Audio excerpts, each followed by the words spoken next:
first case study is first position non-performing loan, NPL first, secured by vacant land. And this one was a cool potential because it was a surplus payoff.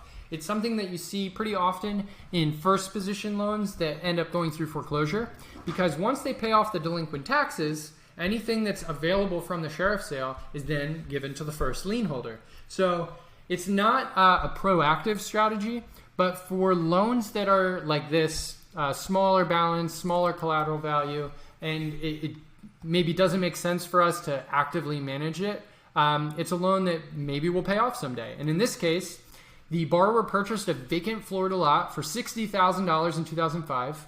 They didn't do any construction. There was no improvements. They didn't lay a foundation or get permits or anything. So it's just a raw piece of land that's worth about $5,000.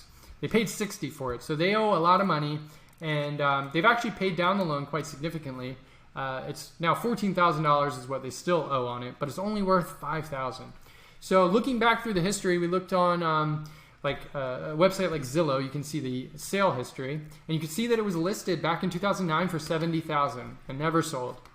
Looking at the satellite view of this neighborhood, it looked like more, maybe less. I'm showing less than 50%, but I bet it was about 50%. I just looked at this when I was working on the case study this week, and less than 50% of the lots have been built on by 2020.